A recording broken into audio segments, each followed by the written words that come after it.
Anyway, glad to have you all here. I'm Fred Christensen, and this is, I think, the third or fourth trail that the Tuesdays at 10 series has presented. In past years, we've done the Oregon Trail and the National Road, the National Road through the Midwest and then out to Oregon. We've done overseas trails like the Thames Path and the Ridgeway, and this Santa Fe Trail, of course, follows in that sequence. It's been great fun to prepare these classes, and by the way, they're also presented at the OLLI program. And if you don't know about the Osher Lifelong Learning Institute, you need to learn. They are a great outfit. What we're getting here is effectively a rerun from the OLLI class of about 2 years ago. But anyway, here we are on the Santa Fe Trail. I will have handouts, electronic files that I would like to send to anybody who wants them. Pamphlets, brochures, articles, essays, interesting stuff. If you want to receive those, here's a sign-up sheet for your email address, which I will pass around.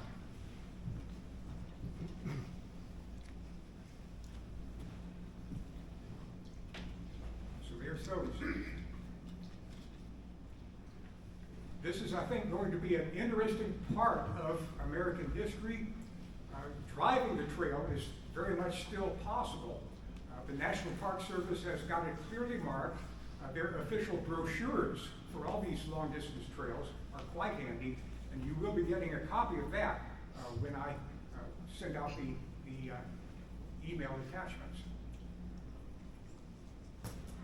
The destination, of course, Santa Fe, New Mexico, beginning in Missouri, going to New Mexico, linking two cultures in the early 19th century.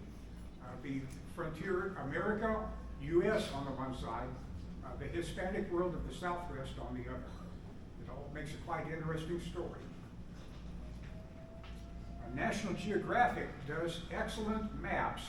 I've got one here that you can see once the lights are turned back on after the class is over. Pathfinders on the one side of this map shows the people who first showed the way west, Western migration then. On the reverse side shows the famous trails with lots and lots of notes on incidents and important events about those trails. Here's the detail from that map showing the Santa Fe Trail, and you'll be seeing this particular image quite often during these talks. This was, as I said, an OLLI class, and the sequence that we will follow will be the same one that you see here, with one exception. That was an 8-week class. 2 of those 8 sessions concerned an event on the Santa Fe Trail that was quite important, the Civil War in New Mexico. I won't show that as part of this set, but if you come back in November, there will be a 2-week Tuesdays at 10 program showing the Civil War in New Mexico. Quite interesting remote part of the war. The armies were not 80,000 men strong. They were more like 2,500 men each. But that's the most that the desert conditions could permit. Anyway, that's the sequence that we'll be covering here. Recommended readings, bunches of them. I prepared that list for the OLLI class, and I can send it to you. The Champaign Library has some good books on the Santa Fe Trail, and I just went up to check and see if they were there. There are gaps on the shelves where they ought to be. So I suspect that somebody here has already got at them and has them checked out. There's plenty of good ones.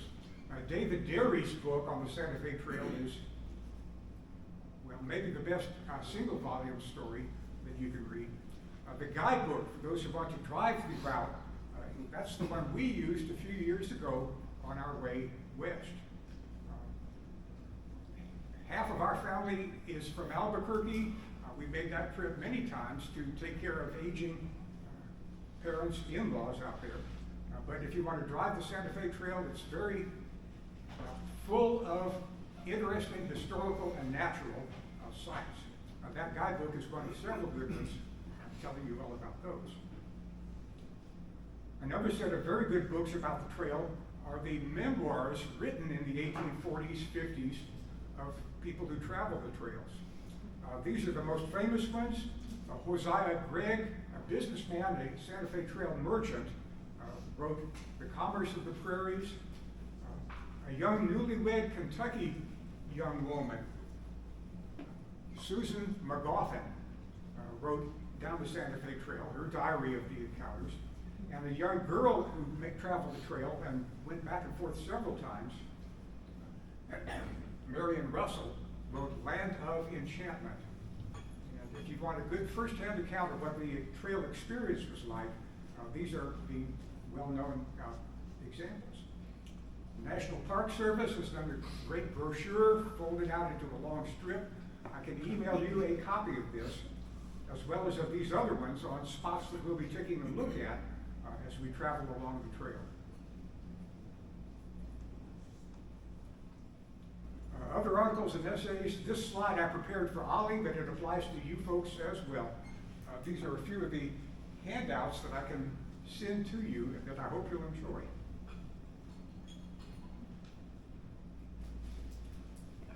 Excellent essays in this book on interesting topics. Legends about lost and buried treasure, the role of women on the Santa Fe Trail. Each of these is treated intelligently and accurately by these authors. And the first thing we need to do to provide the background for this trail experience is to look at the geology and the geography of this area that we're moving through.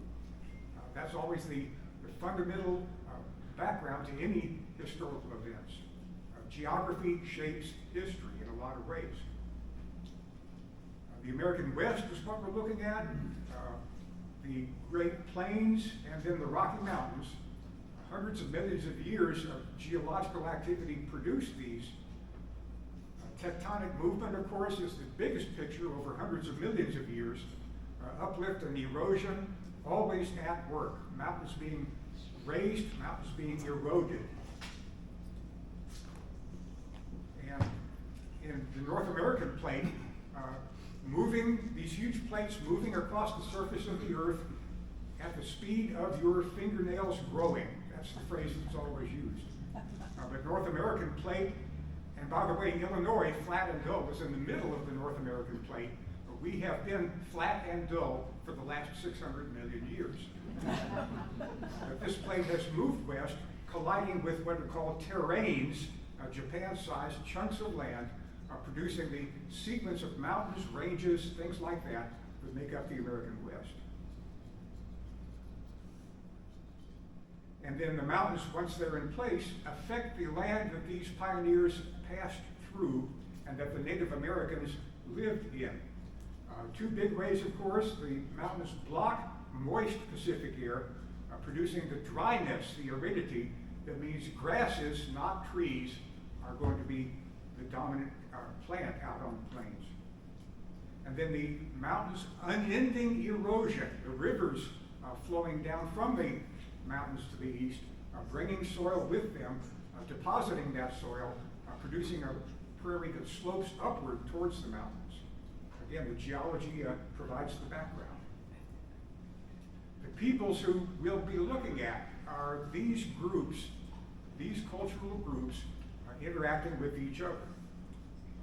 And in order of appearance again, the Native American people, the Indian tribes, farming and Pueblo dwellers growing corn, living in New Mexico, one category. The nomadic, as they were at this time, the nomadic hunter-gatherers, the Apache, the Navajo, the Comanche. This is a second category, not quite sharing the same culture as that first one, but interacting with them, both in peace and in war. And then, of course, the Hispanic population. New Mexico settled from Mexico by the Spaniards initially, becoming independent. And then the final group to move in is, of course, the Anglo population. And their arrival will be a theme of these talks. A good book on the Civil War in the Southwest borderlands looks not just at the Yankees and rebels, but also at the Indian peoples as well, above all the Comanche and the Navajo. But it makes this interesting point. All of the groups that eventually fought each other during this period had things in common. They all adopted, including the U.S. Army in those days, and perhaps today, adopted war rituals, costumes, weaponry designed to give them an advantage. They all believed in some form of vengeance warfare and practiced some form of captivity and slavery. Slavery existed in the Southwest, but it was by no means like the slavery in the plantation South back east. And then they all had religious and spiritual traditions that shaped their view of the world and their relations with each other. This is a theme that we can follow as we move west. Native American people, one more excellent National Geographic magazine shows all the main cultural regions. And by the way, if you want to get these wonderful maps, there are many dozens of them, covering history and everything else. The Prairie Archives Bookshop in Springfield is a secondhand bookstore. They have a file cabinet with 2 full drawers of old National Geographic maps for $2 each. You are encouraged to go there and get some. Native American history, perhaps the best one-volume account that I've read might be this one, which I do recommend highly. Other good ones by Daniel Richter looks at U.S. history, North American history from the Indian viewpoint, as does Indigenous Continent by Hemelainen. I think that's a Finnish name. Reference works, these encyclopedias of the American West are usable. The U of I library website, if you have an iCard, lets you have the complete contents and you can download them if you wish. Online, there's a third source, an encyclopedia of the Great Plains that anybody can get to and use for finding out information. Terms, again, A to Z order, tomahawk, tonto, a name that I believe we're familiar with from earlier decades, totem poles, you name it, it's all in this particular reference work.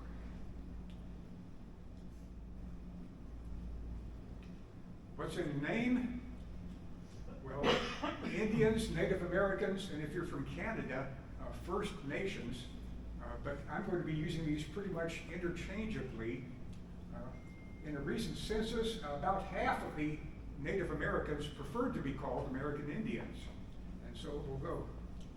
Quote at the bottom there is one that is attributed to an Iroquois person. Calling us Indians is fine, we're just glad that Columbus wasn't looking for turkey. Other terms we've heard all our lives. Tribes and chiefs, tribes, social groups held together not by government and law, but by consensus, ritual, and ceremony, which can be just as binding as any legal code. The chiefs then would be the leaders of those tribes, accepted because of demonstrated leadership skills, personal charisma. And with the Indians, it would be both war and peace chiefs, each with a separate set of skills. The tribes themselves that we're looking at are shown in this National Geographic map. It is sort of a snapshot of a moment in time for each of these people. The tribes moved around a great deal over centuries, over decades. This shows them at the locations where they were most closely in contact with, well, Anglos in the eastern United States. Another map showing the tribal homelands of the area we'll be moving through on the trail. And by the way, I can also email you a copy of this whole PowerPoint show as a PDF file. So I won't dwell on the lengthy wording parts, but you can read them at your leisure if you want to. Tribal homelands again in the mountain area. Many tribes in the mountains adopted horses and moved out to the plains, as we will see. Here's some ancient rock art. The fact that it's showing horses and what are probably Spanish writers means that it's not extremely ancient, but probably 18th or early 19th centuries. But the horse, of course, is crucial both for the Indian tribes and also for anyone else operating on the Great Plains. They were not there forever. Ironically, horses evolved first in North America and then became extinct at the end of the Ice Age, and then were reintroduced by the Spaniards.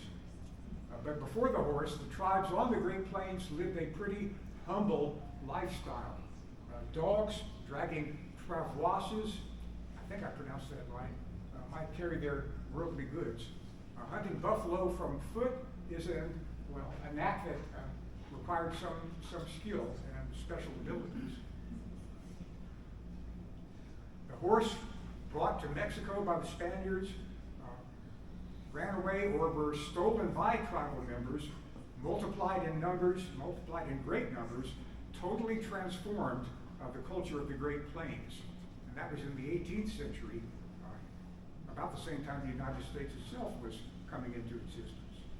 But the horse riding nomads were excellent practitioners of that mode of transportation.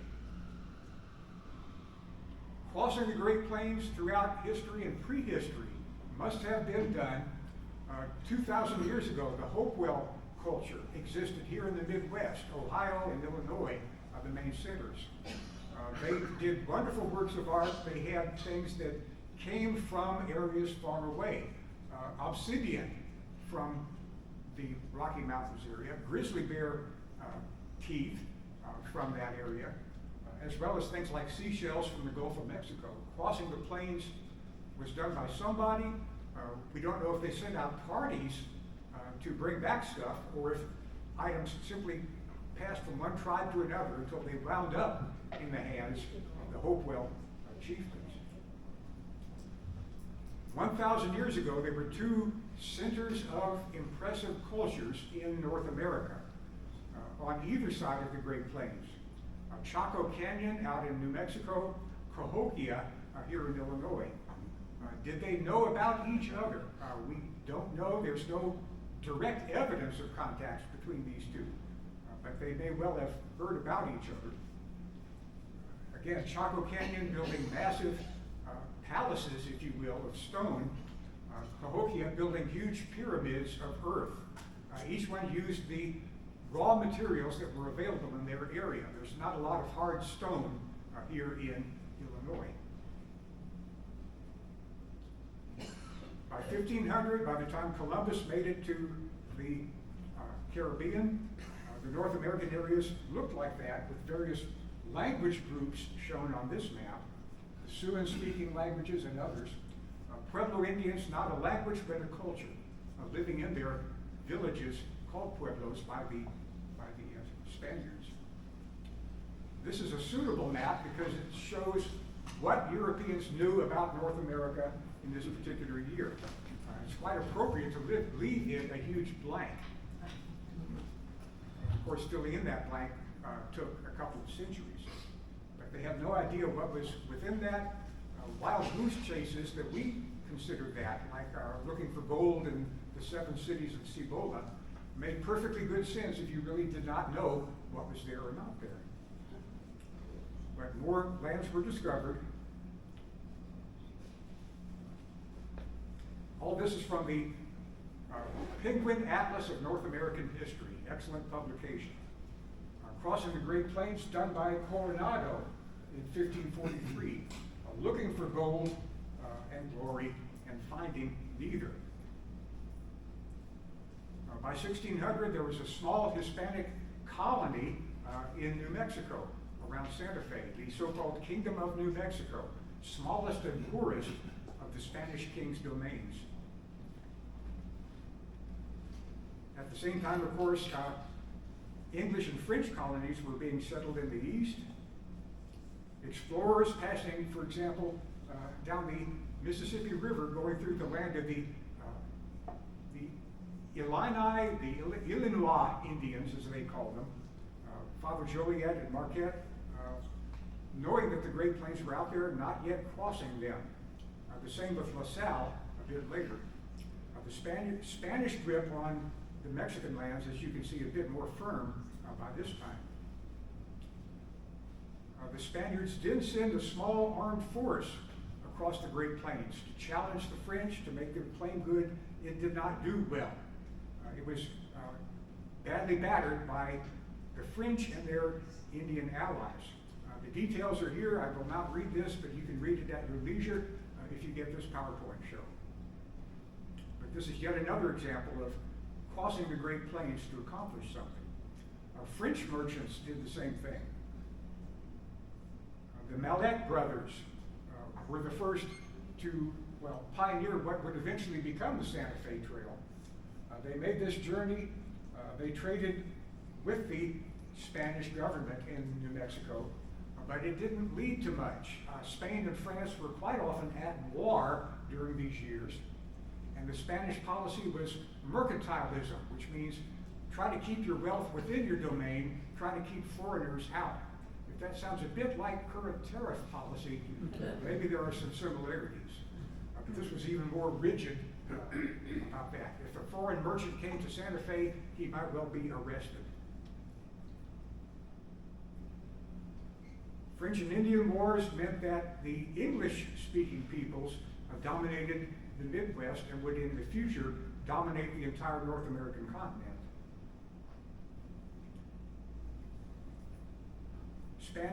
The French driven out of North America in 1763, Spain was allowed to take over what we call the Louisiana Territory, up including St. Louis. So from having been a French town, it became a Spanish-governed town with mostly French population.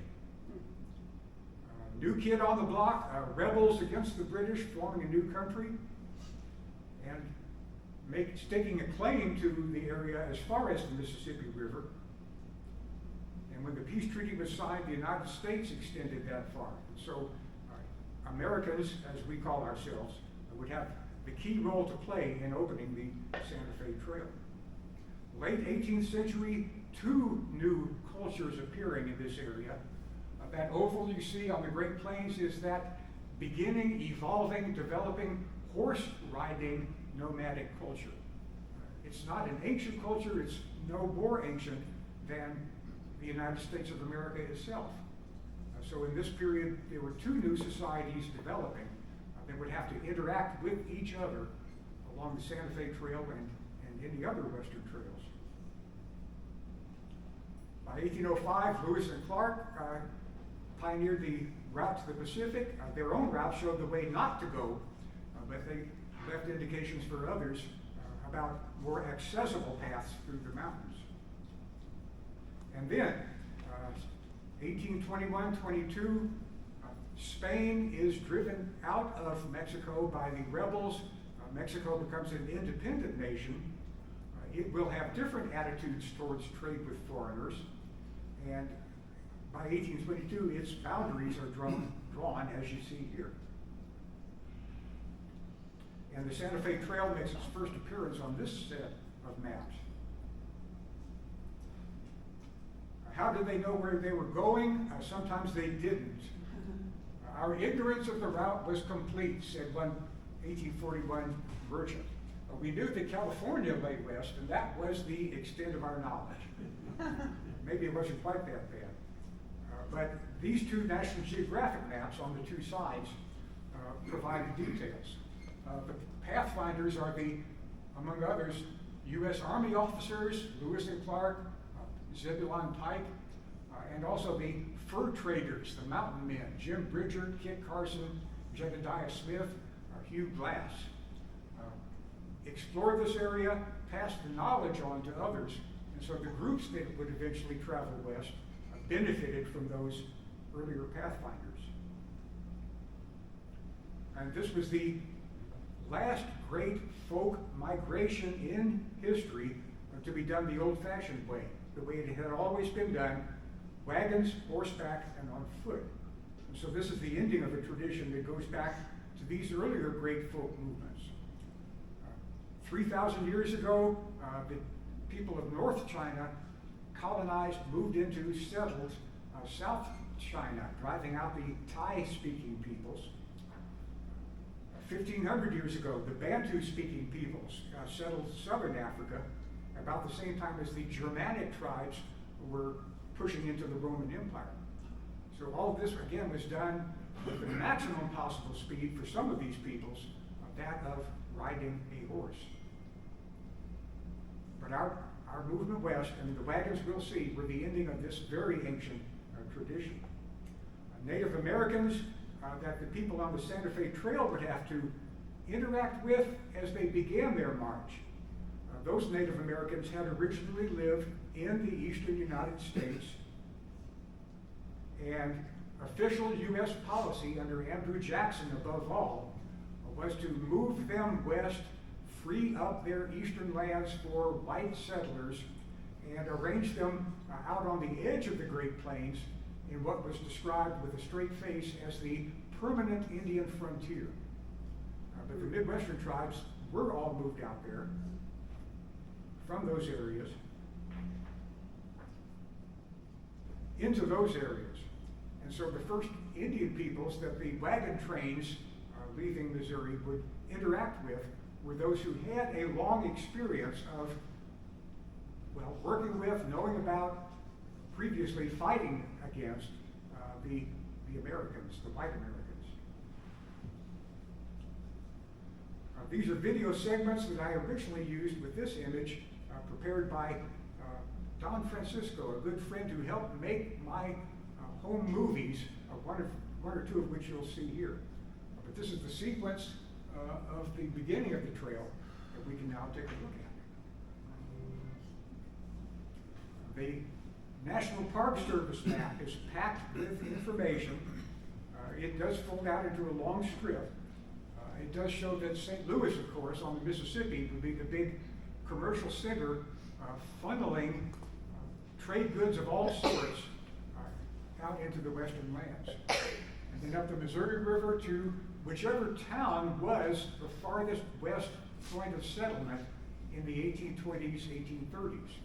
And so the Santa Fe and the other trails began at Franklin, Missouri, and then would shift to Arrow Rock, and then Independence, and eventually Westport. Each of these being the staging area, the supply center to get these trails going. And here's the story of the beginning of the Santa Fe Trail. Franklin, Missouri, origin of the Santa Fe Trail. On that floodplain on the north bank of the Missouri River, just north of Boonville, that town of Franklin was platted and founded in 1816. One of the early settlers said, "This will be quite a town if the river will only leave it alone." You can see the floodplain out there. Behind it, you can see that line of bluffs. The river did not leave Old Franklin alone, as we will see.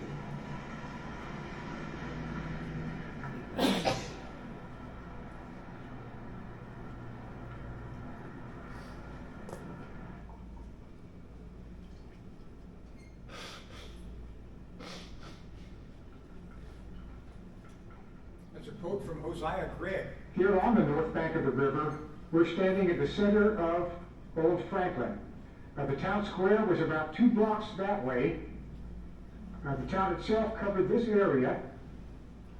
The main buildings were right on the riverfront, warehouses and shops. And the river did not leave Old Franklin alone. The first severe flood hit in 1826.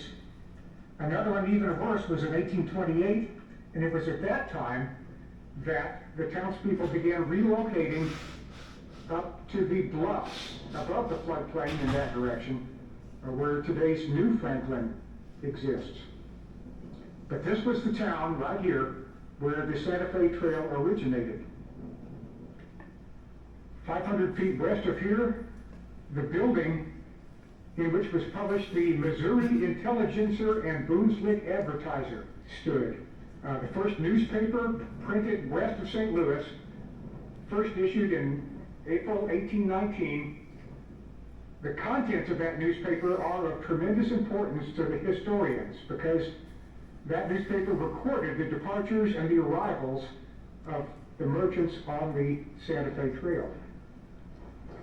William Becknell wasn't the only famous person to originate in this town. In 1826, a teenager, Christopher Carson, Kit Carson, ran away from his job as a saddler's apprentice and joined a wagon train headed for Santa Fe. That runaway boy was reported in the Intelligencer. His career, of course, as the most famous of the mountain men of the Far West, later became legendary.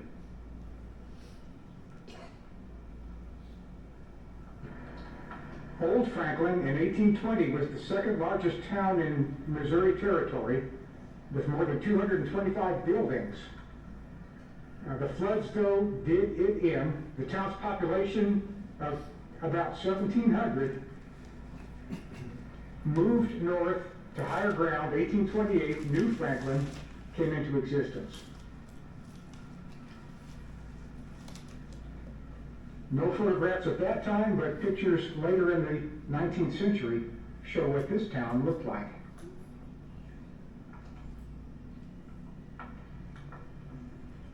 In New Franklin, that two-story house right there incorporates elements of perhaps one of the old taverns from Old Franklin.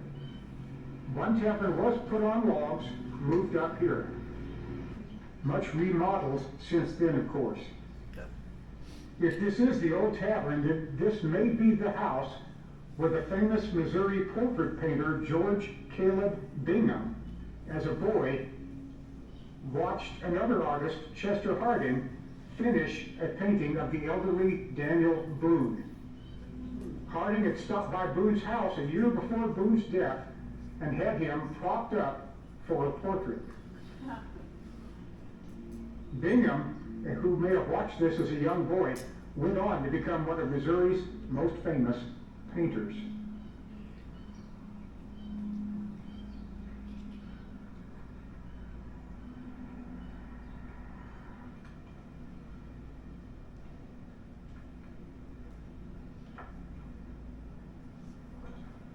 Captain William Becknell of Franklin, father of the Santa Fe Trail, with 4 companions, led the first organized trade expedition to Santa Fe, September 1st, 1821.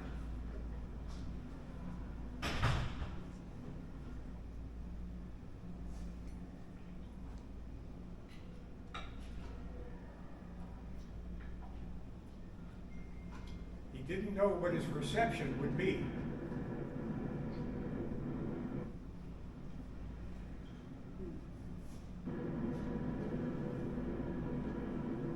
Driving west, it looks like that.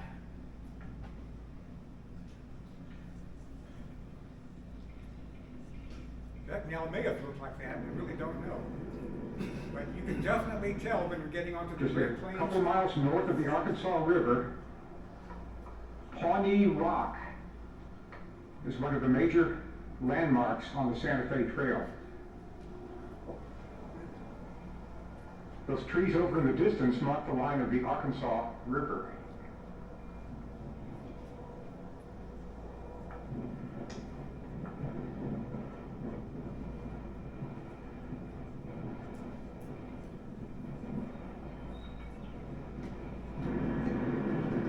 Scenery like this is exactly what the travelers on the Santa Fe Trail would have seen in the 1820s and 1830s.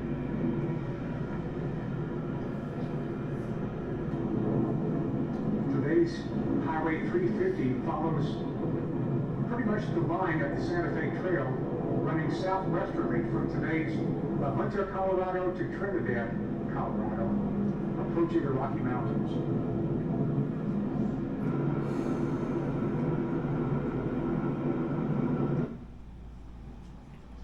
Pronghorn antelope are quite numerous out there.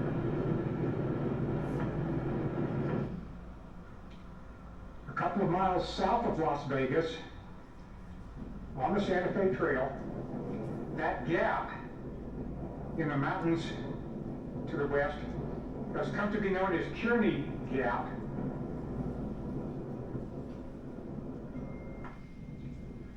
but it didn't have that name on November 13th, 1821. If there is a date and a place which can be said to mark the beginning, the commencement of the Santa Fe Trail, this is it. It was right about here that William Becknell and the 6 other merchants from Missouri with their pack train of goods met about 400 Mexican and Pueblo Indian soldiers under the command of Captain Pedro Gallego. Up to this point, Becknell had no idea if he would be arrested when he reached Santa Fe or if his expedition would be a success. Captain Gallego greeted him with smiles and with friendship.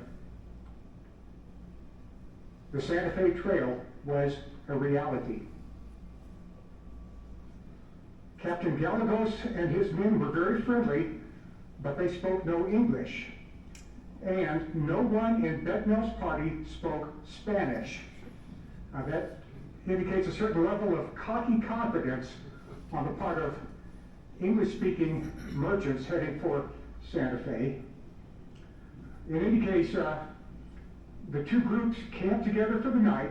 The following morning, the soldiers escorted the Americans to the nearest village, San Miguel, on the Pecos River. The inhabitants, Becknell recalled, gave us grateful evidence of civility and welcome. And it was here that he met a Frenchman in the village who could speak Spanish. Becknell spoke enough French to be able to communicate with that man. And so he was hired on the spot as an interpreter. And it was probably from him that Becknell learned that the Mexican Revolution had succeeded, although he certainly may have guessed as much from the warm reception that he had received. The party proceeded on to Santa Fe.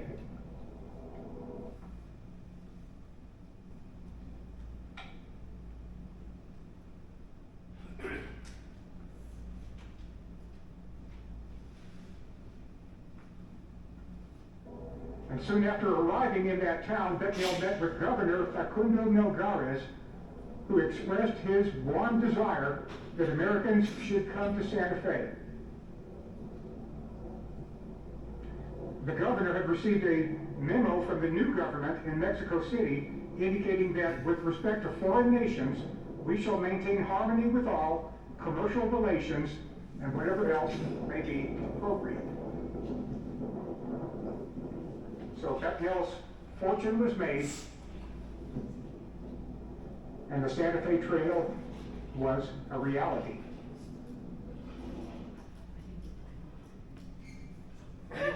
Any questions about all that?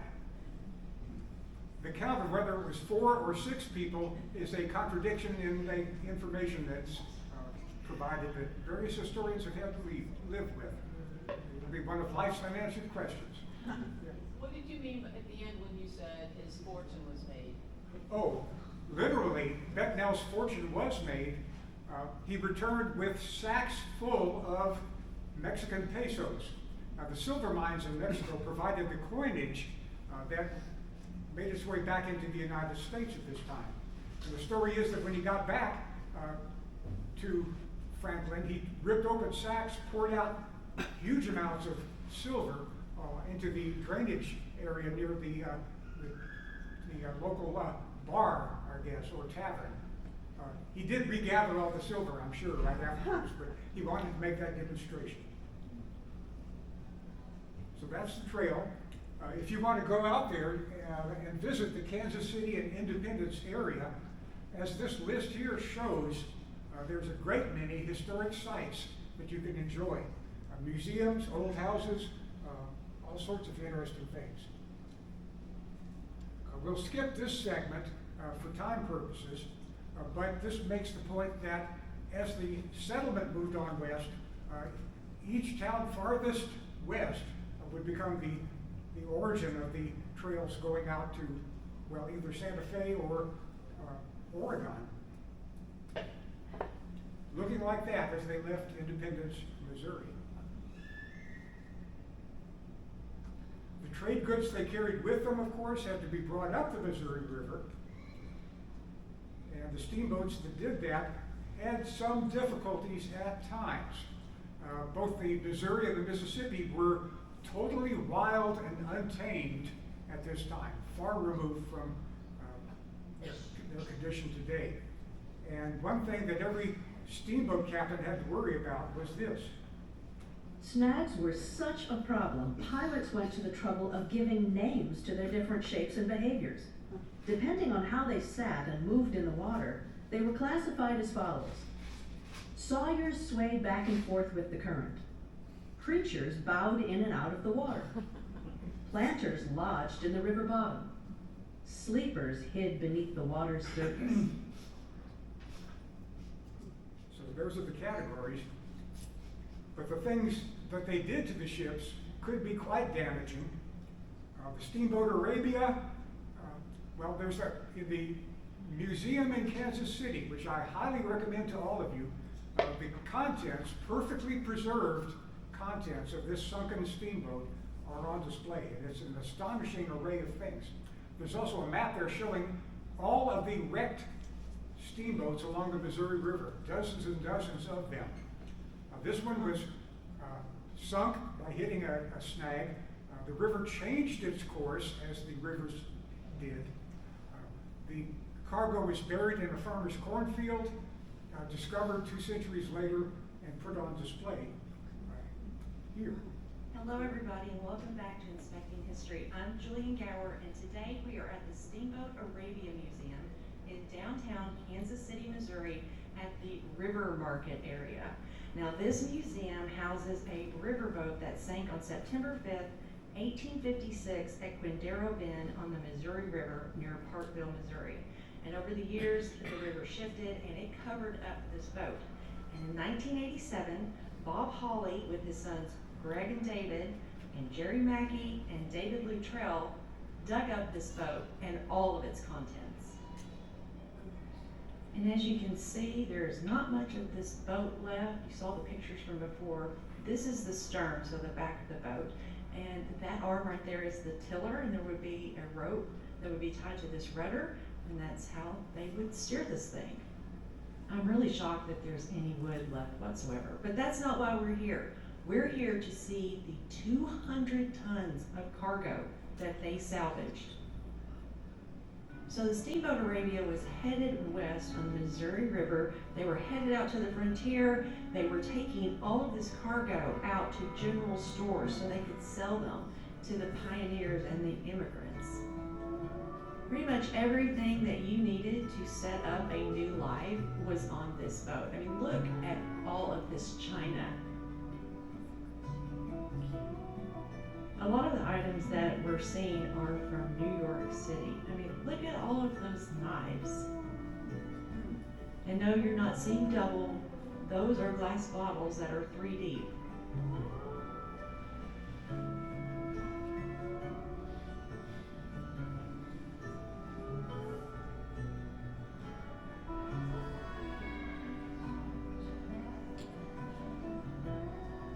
Now what they've done here is they've set up a general store so you can kind of get an idea about how all of this cargo and contents, where it was going, and what it would have looked like once it got to the frontier.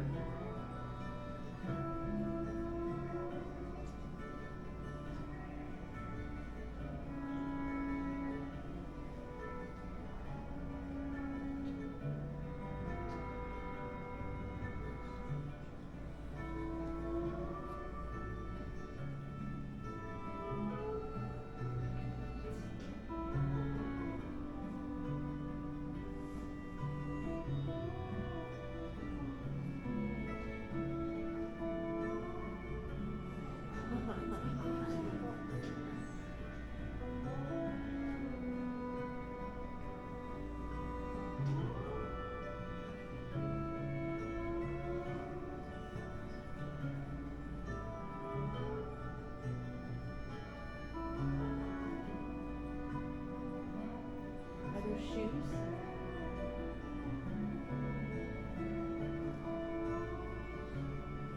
Gunpowder flasks.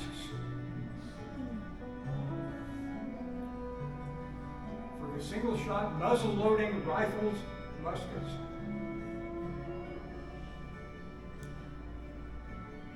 There's one piece of china that did get broken. Here is a menu now. It is not from the Steamboat Arabia, it's from the Steamboat Clara, but it does show you the kind of dishes that the passengers would have been eating.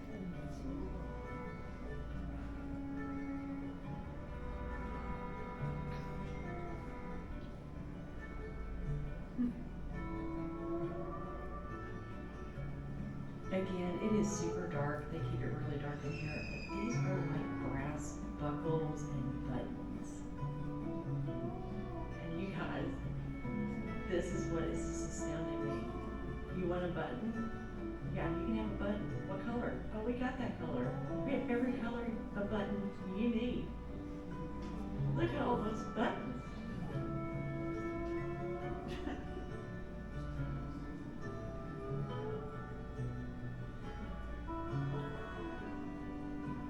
And what I'm seeing is a lot of woolen items, like coats and hats and stuff.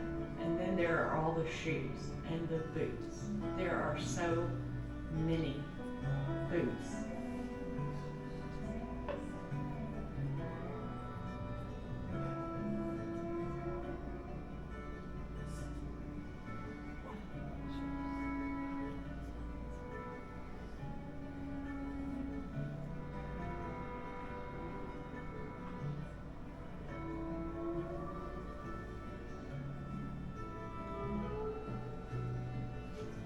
These are the creepiest shoes I've ever seen. Oh, those are cones that they found.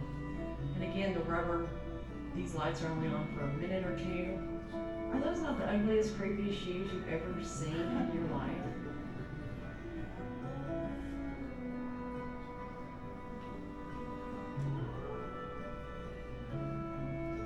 Rubber was just coming in as a usable item for things like shoes and boots.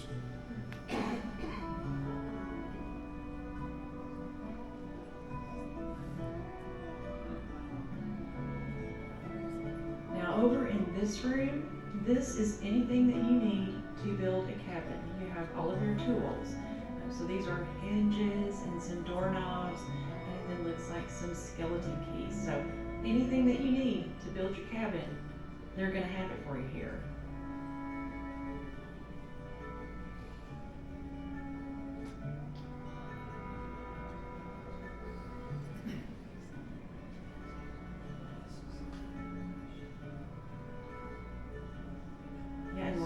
The buttons, do you need a key? Because we have a key. There are so many keys. And I collect these skeleton keys, and so I found them so interesting.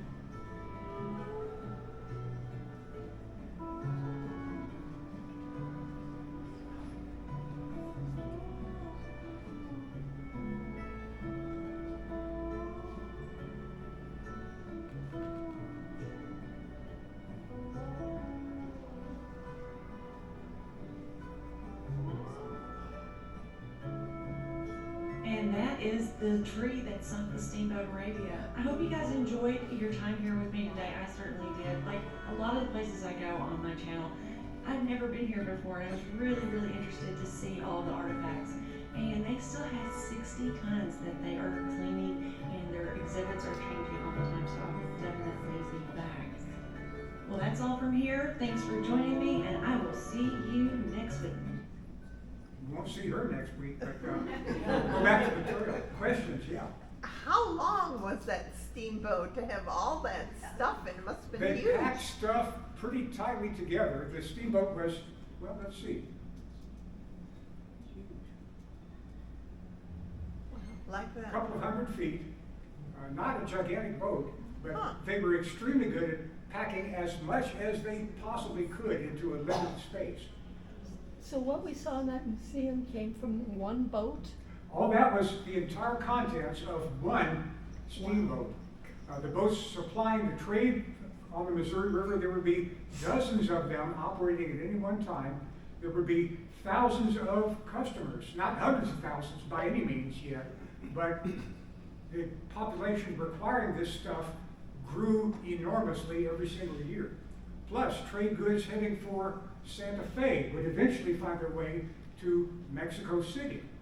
The Santa Fe Trail, primarily it was a commercial trail for the merchants with their wagons of all that stuff, supplying Mexico and taking back silver coins or other goods as well. So there's that. Yeah. Did the farmer get anything for finding all that? The farmer on whose property the boat was found. I think he did, but I don't know the details. Wikipedia, of course, will tell you the whole story. It's never wrong.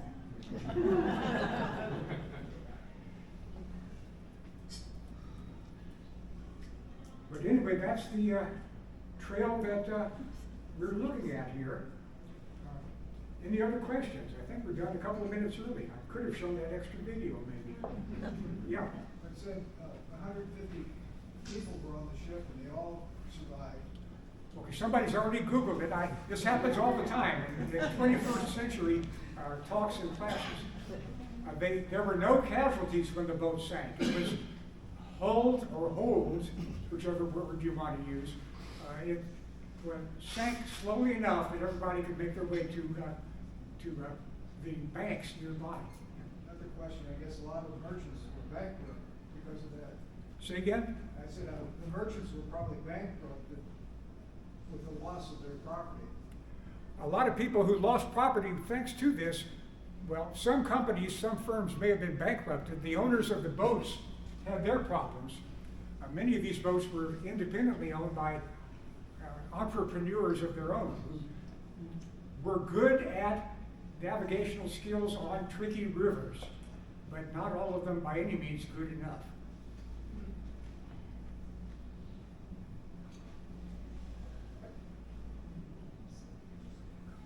What else is there to see in Kansas City?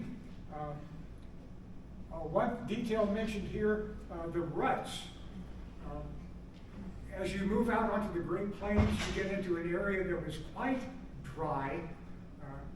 The wagon trains following the same paths did indeed leave ruts in that soil, and those ruts have been preserved, not yet worn away, after almost 200 years. So you can see them there. There were a few subtle examples of trail ruts, even here in Illinois. Our archaeological group is going to be looking at some of those on the Edwards Trace, the early 19th century pioneer route into, central Illinois, the Springfield area. There were a few tiny examples of ruts still surviving even in our more humid part of the world. But out west, the ruts are definitely still there. The people who love to explore those are called the rut nuts, and there are lots of people who enjoy that hobby. The ruts are far deeper, and this is worth mentioning, far deeper in the Oregon Trail passageways than in the Santa Fe Trail. The famous routes to the west, the Oregon Trail for settlers overwhelmingly heading for that part of the world, and then branching off the California Trail for settlers going to California. The Santa Fe Trail, in comparison to those two, had only a trickle of actual Anglo settlers heading west. People like Susan McGoffin, who we will be hearing a lot more about in the near future. But the Santa Fe Trail was overwhelmingly a merchant's trail for trade goods. The wagons had to go in convoys. Well, for the remainder of these talks, we'll be following the trail out west, starting in Westport and Independence, taking it out to Council Grove, and then on by stages, winding up in our final talk in Santa Fe itself. But the merchants had to go in convoys. Anybody who traveled alone was asking for a great deal of trouble. They had to be prepared for hopefully friendly relations with the Indian tribes through whose lands they passed. At the beginning of the trail, no big problem. The tribes on that so-called permanent Indian frontier were those with a long tradition of dealing with the white men. Farther west, though, the Comanches, above all, had to be dealt with, and that could get tricky. But this whole story, again, that of mercantile elements with a small number of Anglo settlers heading to the southwest. Trickle to Santa Fe, a stream to Oregon, a flood to California, especially after the gold rush got underway. Yeah. You said, so the riverboats, the merchants brought things into, you said that, I'm asking, the merchants brought things down, did it come up from the south then on the Mississippi and then to the Missouri? St. Louis was the big center of the mercantile trade. The Missouri River, the Ohio River, the Illinois River, all of these converging within a few miles of St. Louis meant that that city would be the inevitable staging point for all the commerce of not just the eastern U.S., but all the world. English and French merchants coming up from New Orleans, coming down from Pittsburgh, going to St. Louis. The riverboat captains, all the businessmen involved in this trade, would then get that stuff, pack it as well as they could, take it on west to distribute it. The whole intricate pattern here was not just a continental pattern of flowing along these routes, but a global pattern as well. So with the way they packed those riverboats, then all that stuff that was in there, did they have problems with river pirates? River pirates, and not much by this time. In the very earliest years of the settlers, for example, going by Cave-In Rock in southern Illinois on the Ohio, when there was just a handful of settlers moving west, there were indeed river pirates there. Some of us will be going down to Giant City State Park this weekend and visiting Cave-In Rock and making a note about that story. But by this point, by this time on the river in the 1820s, piracy was not a factor. And Missouri itself was well enough settled that there would not be any huge threat to law and order for the boats going out to Westport and Independence. West from there, though, law and order was hard to find. It was what you brought with you. But the dealings with the various peoples out there to the west is what we'll be keeping an eye on for the remainder of these talks. But piracy was one thing they did not have to worry about on the Missouri River. Okay, thank you all for coming, and we'll see more of this. We'll start our journey next